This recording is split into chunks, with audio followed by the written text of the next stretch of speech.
Welcome to Chemboost dear students. आज हम देखेंगे केमिकल काइनेटिक्स का लेक्चर नंबर 6, जिसमें हम देखेंगे सूडो यूनिमोलिकुलर रिएक्शंस को। जानेंगे क्या होती हैं सूडो यूनिमोलिकुलर रिएक्शंस, उनके एग्जांपल्स देखेंगे, जिसमें सबसे पहले हम देखेंगे hydrolysis of ethyl acetate and inversion of cane sugar. Then हम वन बाय वन इनकी काइनेटिक्स को डिस्कस करेंगे। आज के लेक्चर में हम डिटेल में डिस्कस करेंगे हाइड्रोलिसिस ऑफ इथाइल एसीटेट की काइनेटिक्स को, समझेंगे क्या है कॉन्सेप्ट, देन हम उससे कैसे अप्लाई करेंगे, उसके बेस पर एक न्यूमेरिकल भी लेंगे। तो चलिए लेक्चर को स्टार्ट करते हैं। तो चलिए सबसे पहले हम यही समझने की कोशिश करते हैं कि आखिर हमारे पास सूडो यूनिमोलिकुलर रिएक्शंस होती क्या हैं।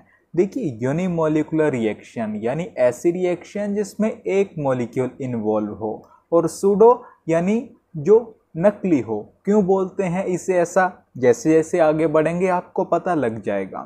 देखिए, आपके सामने मैंने दो एसिड कैटालाइज्ड रिएक्शंस लिखी हैं।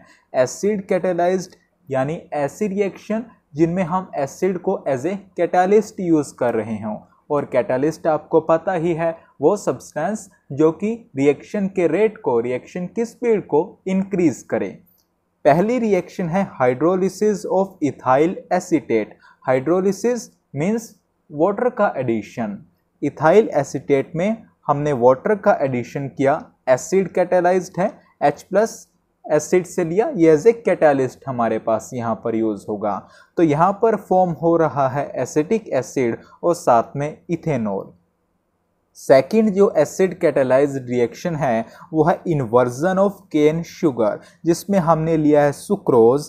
एसिड कैटालाइज्ड रिएक्शन है, यहाँ पर फॉर्मेशन हो रही है ग्लूकोज और फ्रक्टोज की।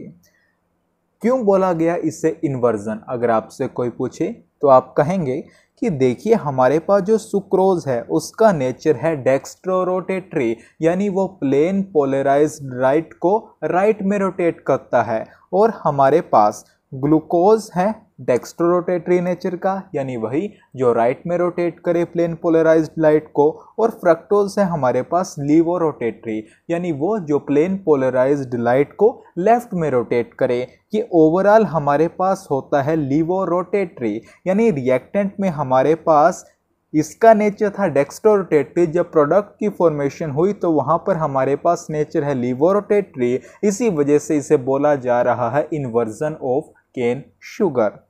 क्लियर? अब आप देख सकते हैं कि दोनों रिएक्शंस में हमारे पास दो मॉलिक्यूल्स इन्वॉल्व्ड हैं, यानी ये बायमोलिकुलर रिएक्शंस है, फर्स्ट रिएक्शन भी और सेकेंड रिएक्शन भी। अगर हम इनके लिए रेट लिखना चाहें तो हम उसमें इथाइल एसीटेट को भी इंक्लूड करेंगे और वाटर को भी इंक्लूड करेंगे, बायोमोलिकुलर रिएक्शंस जो ठहरी। लेकिन ऐसा पाया गया ये जो रिएक्शंस हैं इनका ऑर्डर फर्स्ट है। 1 and 2 are bimolecular but are found to be of first order. अब एक्सपेरिमेंटली ऐसा देखने को मिला हमें कि जब हम इसका रेट लिखेंगे तो उसमें सिर्फ इथाइल एसीटेट की कंसंट्रेशन है। Experimentally it is found at rate of reaction for first directly proportional to the concentration of ethyl acetate only. इसी तरीके से सेकेंड रिएक्शन के लिए भी जब हम रेट ऑफ रिएक्शन लिखेंगे तो वहाँ पर उसमें सिर्फ हमारे पास सुक्रोज की ही कंसंट्रेशन होगी। Rate of reaction is directly proportional to sucrose concentration. ऐसा क्यों हुआ? ऐसा इस वजह से हुआ क्योंकि हमारे पास जो वाटर प्रेजेंट है वो लार्ज एक्सेस में है, जिसकी वजह से इसकी कंसंट्रेशन ऑलमोस्ट कांस्टेंट हो गई। जो हम बात कर रहे थे कि रेट में हम इथाइल एसीटेट की कंसंट्रेशन को भी इंक्लूड करेंगे, वाटर की कंसंट्रेशन को भी इंक्लूड करेंगे। अब वाटर तो एक्सेस में हो गया, उसकी कंसंट्रेशन कांस्टेंट हो गई, यानी बचा कौन? सिर्फ इथाइल एसीटेट। इसी वजह से rate of reaction directly proportional two ethyl acetate only. इसी तरीके से सेकंड केस में वाटर एक्सेस में है, इसकी कंसंट्रेशन ऑलमोस्ट कांस्टेंट हो गई, तो बचा कौन? Sucrose. That why rate of reaction directly proportional to C12 H22O11 only. और ऐसी रिएक्शन जो वास्तविकता में तो फर्स्ट ऑर्डर की नहीं थी, लेकिन कुछ कंडीशंस जब हमने लगाई तो वो फर्स्ट ऑर्डर की बन गई, इसीलिए इन्हें हम बोलते हैं सूडो यूनिमोलिकुलर रिएक्शन। क्लियर हुआ क्यों हम इन्हें ऐसा बोलते हैं? अब देखिए यहाँ पर बायमोलिकुलर है, लेकिन हमने कंडीशन लगा दी कि हमारे पास वाटर एक्सेस में है, तो उस कंडीशन के दौरान ये कैसी बन गई? फर्स्ट ऑर्डर की, यानी इनका रेट ऑफ रिएक्शन एक कंसंट्रेशन पावर पर ही डिपेंड कर रहा है। और यही बात हमने यहाँ पर मेंशन की है। This is because of the fact that water is present in such a large excess that its concentration remain almost constant during the reaction. Such reactions which are not truly of first order but under certain condition become of first order are called pseudo unimolecular reaction. Clear?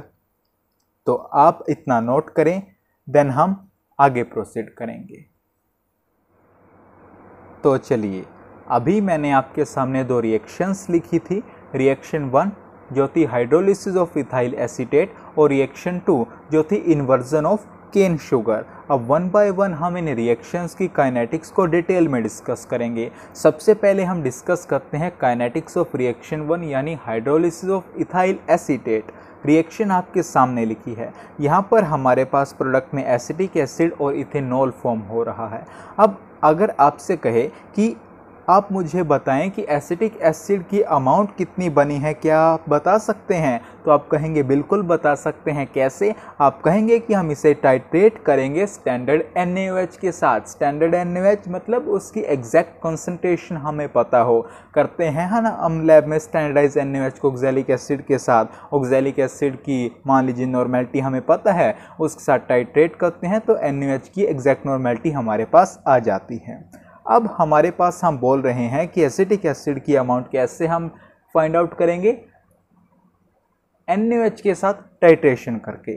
अब देखिए, आपको पता है कि acetic acid है, मान लिया ये NaOH के साथ रिएक्ट करेगा, एसिड है।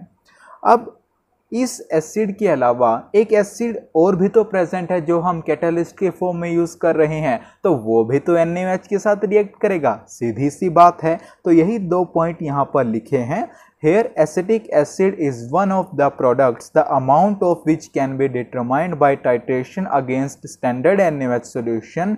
Being an acid catalyzed reaction, the acid present originally as a catalyst also reacts with NaOH solution. Step by step clear करते चलेंगे। इतना क्लियर हुआ? अब ध्यान से सुनिएगा। देखिए, हम बात करें बिल्कुल शुरुआत की, यानी जीरो टाइम पर, यानी हमारे पास प्रोडक्ट फॉर्म नहीं हुए, तो हमारे पास जो NaOH का वॉल्यूम यूज होगा वो कितना होगा? बताइए।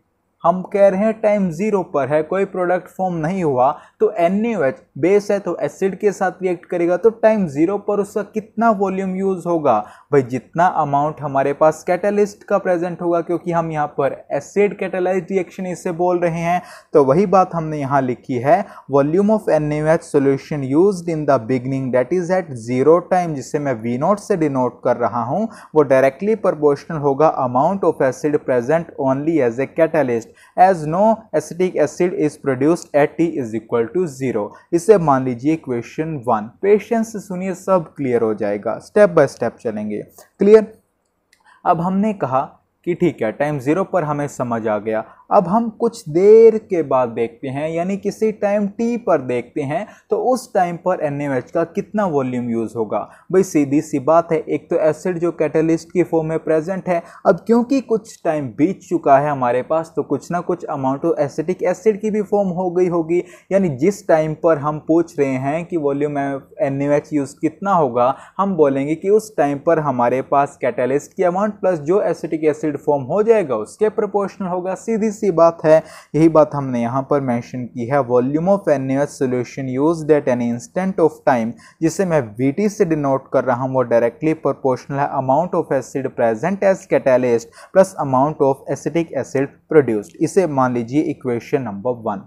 अब देखिए, 2 में है हमारे पास कैटालिस्ट का अमाउंट और साथ में एसिटिक एसिड इतना प्रोड्यूस हुआ है, और 1 में है हमारे पास जो एसिड हमने कैटालिस्ट लिया है उसका अमाउंट। यानी इसमें से यानी amount of CH3COH plus amount of acid present as a catalyst में से मैं amount of acid present as a catalyst subtract कर दूं तो मेरे पास किसकी अमाउंट हो जाएगी, जितना हमारे पास एसिटिक एसिड प्रोड्यूस हुआ यानी 2 - 1, यानी amount of CH3COH produced at any instant of time किसके डायरेक्टली प्रोपोर्शनल होगा। यहाँ पर हमने 2 - 1 किया तो लेफ्ट में भी तो होगा 2 - 1, यहाँ पर 2 में है VT और 1 में है V0 यानी VT - V0, यानी combining results 1 and 2 we get amount of CH3COH produced at any instant of time is directly proportional to VT - V0। अगर मैं X से डिनोट कर रहा हूँ एसिटिक एसिड प्रोड्यूस हुआ है किसी टाइम T पर तो हमारे पास X डायरेक्टली प्रोपोर्शनल हो जाएगा VT - V0। इसे मान लीजिएंगे हम इक्वेशन 4, इसे मान लिया हमने इक्वेशन नंबर 3। इतना क्लियर हुआ। अब आगे देखिए, देखो भाई अभी तक हमने 2 केसेस पर डिस्कशन कर लिया है। पहला बिल्कुल शुरुआत में NaOH का कितना वॉल्यूम यूज़ हुआ होगा। अब क्योंकि एसिटिक एसिड तो भाई फॉर्म नहीं हुआ, एसिड एज ए कैटलिस्ट जो प्रेजेंट है उतना यूज़ हो जाएगा। फिर हमने किसी टाइम T पर कहा तो हमने बोला उस टाइम पर amount of acid as a catalyst पर जितना अमाउंट एसिटिक एसिड फॉर्म हो गया होगा उसके डायरेक्टली प्रोपोर्शनल हो जाएगा। अब हम कह रहे हैं कि हमने रिएक्शन को बहुत लंबे समय तक रख दिया, बहुत लंबे समय तक मतलब 24 घंटे हमने लैब में रिएक्शन लगाई, घर आ गए, अगले दिन फिर जाकर देखा तो उस समय हमारे पास कितना वॉल्यूम यूज़ होगा NaOH का, क्योंकि हमने शुरुआत, अब ये समझ आ रहा है ना NaOH का वॉल्यूम, क्योंकि हमने शुरू में ही बोला था कि हमें अगर एसिटिक एसिड का अमाउंट फाइंड आउट करना तो टाइट्रेशन करेंगे स्टैंडर्ड NaOH के साथ। अब हमारे पास 24 आवर्स के लिए हमने रिएक्शन छोड़ दी तो हमारे पास कितना यूज़ होगा NaOH का वॉल्यूम। भाई सिंपल सी बात है, जो एसिड कैटलिस्ट के फॉर्म में प्रेजेंट है वो तो रहेगा ही रहेगा, साथ में इतने समय में जितना हमारे पास एसिटिक एसिड मैक्सिमम फॉर्म हो जाएगा उसके डायरेक्टली प्रोपोर्शनल होगा कि नहीं। तो यही बात हमने यहाँ पर लिखी है, volume of NaOH solution used after the reaction has taken place for a long time से 24 आवर्स कॉल्ड इनफाइनाइट टाइम, जिसे मैं V इंफिनिटी से डिनोट कर रहा हूँ, डायरेक्टली प्रोपोर्शनल होगा amount of acid present as catalyst plus maximum amount of acetic acid produced. Clear हुआ। अब देखिए, maximum amount of CH3CH2 produce plus amount of acid present as a catalyst में से अगर मैं amount of acid present as a catalyst घटा दूं तो मेरे पास मैक्सिमम अमाउंट आ जाएगा एसिटिक एसिड का, जैसे पिछले केस में करके आए हैं, हमने किया था वहाँ पर 2 - 1। अब हम करेंगे 5 - 1। 1 में हमारे पास लेफ्ट हैंड साइड क्या था, volume of NaOH use at time T = 0 यानी V0, और हमारे पास राइट में क्या था, amount of acid present as a catalyst, इसमें से उसको माइनस करेंगे, यहाँ पर बच गया maximum amount of acetic acid produce, यहाँ पर हो गया V इंफिनिटी - V0, यानी combining results 1 and 5 we get maximum amount of acetic acid produce is directly proportional to V infinity - V0। अब एक सीधी सी बात है भाई, मैक्सिमम कितना अमाउंट फॉर्म हो सकता है एसिटिक एसिड का, क्योंकि अब हमने रिएक्शन को लंबे समय तक रख दिया। भाई जितना बन सकता था मैक्सिमम बना, मैक्सिमम कितना बन सकता है भाई, इनिशियली जितना हमारे पास रिएक्टेंट होगा। भाई एक बात बताओ, आपके पास 100 रुपये हैं तो आप मैक्सिमम 100 रुपये ही तो खर्च कर सकते हो, 200 कहाँ से करोगे, हैं ही नहीं। तो यहाँ पर इनिशियली जितना होगा भैया उतना ही तो हमारे पास प्रोडक्ट फॉर्म हो चुका होगा।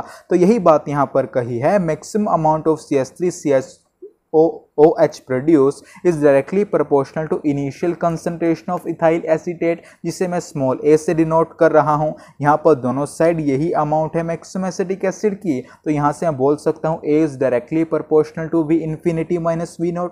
बोलिए, लिख सकते हैं। और हमने डी देखा था इक्वेशन 4 में x किसके डायरेक्टली प्रोपोर्शनल था, VT - V0 के। अब a - x में अगर करूँगा तो V infinity -V0 VT -V0 आ जाएगा।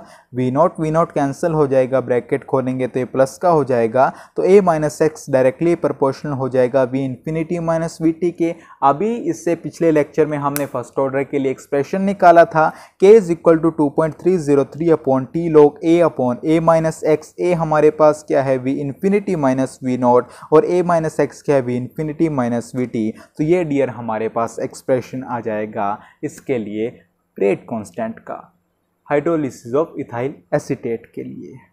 क्लियर हुआ आपको ये।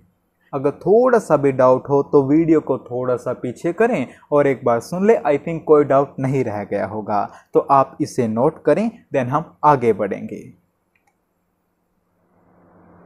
तो चलिए डियर, आप इस कॉन्सेप्ट के बेस पर एक न्यूमेरिकल देखते हैं। आइए रीड करते हैं, पहले पैनिक नहीं होना। 1 ml of ethyl acetate was added to 25 ml of N/2 HCl। 1 ml लिया इथाइल एसीटेट का, उसे किस में डाल दिया, 0.5 नॉर्मल या फिर N/2 HCl में। ये हमारे पास बेसिकली वो कैटालिस्ट है जो हम एसिड की फॉर्म में यूज़ कर रहे हैं। 2 ml of the mixture were withdrawn from time to time. देखिए हमने अभी डिस्कशन किया था कि एक तो एसिड जो कैटालिस्ट की फॉर्म में प्रेजेंट है और हमारे पास एसिटिक एसिड भी फॉर्म हो रहा है, तो दोनों NaOH के साथ रिएक्ट करेंगे। तो यहाँ पर हम करते क्या हैं, time to time reaction mixture से सेम वॉल्यूम निकालते रहते हैं। मान लो 50 ml आपके पास रिएक्शन मिक्सचर है बीकर में, तो उसका 2 ml एक निकाल लिया, फिर 2 ml एक निकाल लिया, डिफरेंट टाइम पर निकालते हैं और उसको टाइट्रेट करते हैं NaOH के against.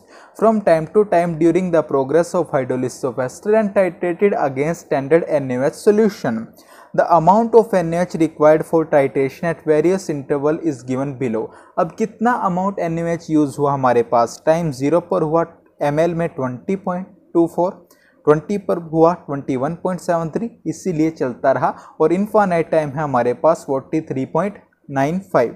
The value of infinite time was obtained by completing the hydrolysis on boiling। देखिए ऐसा नहीं करना है आपको कि रिएक्शन रख कर चले गए, अगले दिन आए फिर देखा, आप उससे हीट कर सकते हैं। हीट करने से हुआ क्या, हमारे पास जो मॉलिक्यूल्स हैं उनकी एनर्जी इंक्रीज हो गई, काफ़ी तेज़ी से कोलाइड करने लगे, यानी अब वो ईजिली एक्टिवेशन बैरियर को क्रॉस कर पाएंगे। तो ये बात है हमारे पास कि हमने टेम्परेचर को इंक्रीज कर दिया, बॉयल किया हमने, हमारे पास हाइड्रोलिसिस कंप्लीट हो गई, तो उससे हमारे पास हमें मिल जाएगा इनफाइनाइट टाइम, वो है हमारे पास 43.95।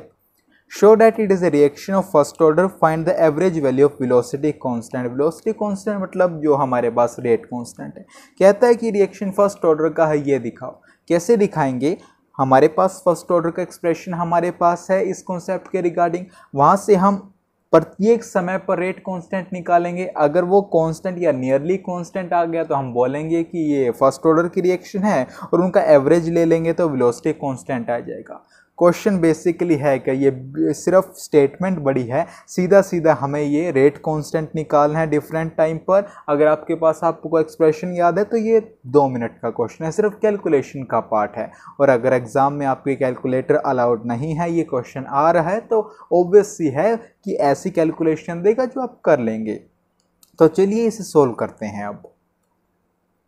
तो चलो देखो, अभी हमने एक्सप्रेशन निकाला था। अगर ये रिएक्शन फर्स्ट ऑर्डर की है तो इसे ये फॉलो करना पड़ेगा, k is equal 2.3/T log V infinity minus V not, V infinity minus VT। अब देखिए डियर, यहाँ क्वेश्चन में देखिए हमारे पास टाइम 0 पर यानी इनिशियली जो वॉल्यूम यूज हुआ था उसे हम V नॉट से डिनोट करते हैं, और वो कितना गिवन है हमें क्वेश्चन में, ml में 20.24, और V इन्फिनिटी जो कि हमने बॉइलिंग से निकाला है, हाइड्रोलिसिस को कंप्लीट करके कितना गिवन है, 43.95 ml। तो इन दोनों को अगर हम माइनस करो, V infinity minus V not यानी 43.95 ml माइनस 20.24 ml, ये हमारे पास आ जाएगा 23.71 ml।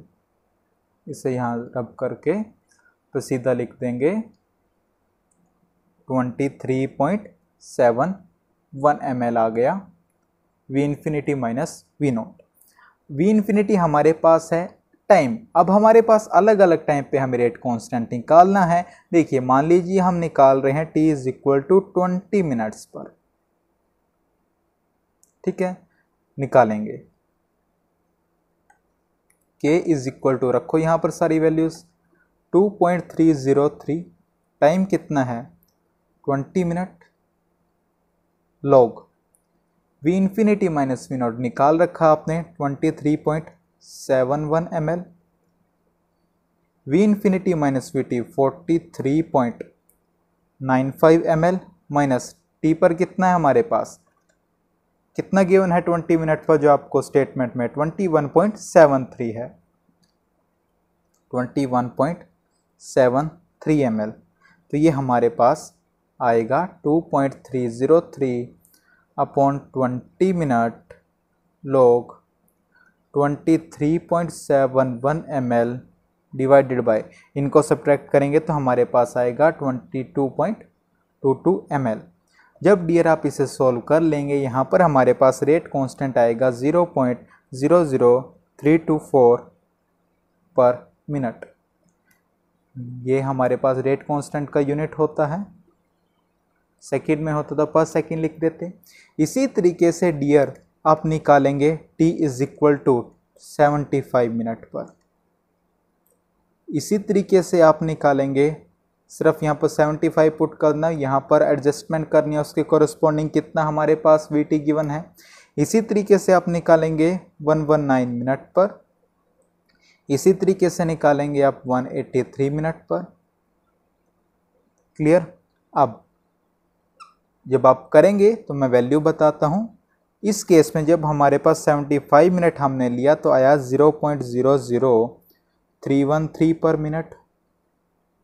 जब हमने 119 मिनट लिया तो डियर हमारे पास आया 0.00312 मिनट। कॉन्सेप्ट समझिएगा। जब हमने 183 मिनट लिया तो यहाँ पर आया हमारे पास 0.00299, यानी हमारे पास सभी नियरली कांस्टेंट ही है। 0.003, 0.003, 0.003, 0.002 राउंड ऑफ करेंगे, यहाँ भी 3 आ जाएगा, यानी रेट कांस्टेंट नियरली हमारे पास इक्वल आ रहा है सभी केसेस में इस एक्सप्रेशन का यूज़ करते हुए। यानी ये तो क्लियर हो गया कि हमारे पास ये कौन सी रिएक्शन है, फर्स्ट ऑर्डर की। तो लिख सकते हैं since K comes out to be nearly constant, the reaction is of कौन सा ऑर्डर, फर्स्ट ऑर्डर। और हमसे क्या पूछा था, इसकी average value, the average value. इन सब को प्लस करेंगे, डिवाइडेड बाय 4 आ जाएगा। 0.00324 प्लस 0.00313 प्लस 0.00312 प्लस में 0.00299 डिवाइडेड बाय 4 करेंगे तो ये हमारे पास आ जाएगा नियरली 0.00312 पर मिनट। ये सब हमारे पास पर मिनट में है, पर मिनट। तो ये हमारे पास क्लियर, इस कॉन्सेप्ट को किस तरीके से हमें अप्लाई करना है उसके बेस पर न्यूमेरिकल आई थिंक क्लियर हो गए होंगे दोनों पार्ट, थ्योरेटिकल भी, देन हमने उसको कैसे अप्लाई किया वो भी। होपफुली आपने लेक्चर को अच्छे से समझा होगा, सुना होगा। एक बार हम रिपीट कर लेते हैं। आज हमने बेसिकली क्या क्या सीखा। बेसिकली आज हमने शुरू की है सूडो यूनिमोलिकुलर रिएक्शंस। जाना सबसे पहले हमने कि सूडो यूनिमोलिकुलर रिएक्शंस क्या होती हैं। भाई जो ट्रूली तो फर्स्ट ऑर्डर की नहीं होती, लेकिन कुछ कंडीशंस ऐसी होती हैं जिनके अंडर वो फर्स्ट ऑर्डर की तरह बिहेव करते हैं, तो हम बोल देते हैं सूडो यूनिमोलिकुलर रिएक्शंस। क्लियर। उसके बाद हमने 2 रिएक्शन लिखी थी, hydrolysis of ethyl acetate and inversion of cane sugar. Then हमने काइनेटिक शुरू की, हाइड्रोलिसिस ऑफ इथाइल एसीटेट की, देखा कि कैसे कैसे उसमें हो सकता था, वहाँ से रेट कांस्टेंट के लिए एक्सप्रेशन लिया। देन उस कॉन्सेप्ट को हमने कैसे अप्लाई करना है उसके बेस पर एक न्यूमेरिकल लिया, जिसके अंदर भी काफ़ी कॉन्सेप्ट छुपे थे जो कि हमने देखे हैं। अब बची है हमारे पास kinetics inversion of cane sugar की। आई थिंक आज के लिए एनफ होगा, आप इसे ध्यान से समझिएगा। देन हम नेक्स्ट लेक्चर में देखेंगे kinetics of inversion of cane sugar. तो चलिए till next video, keep learning, keep growing.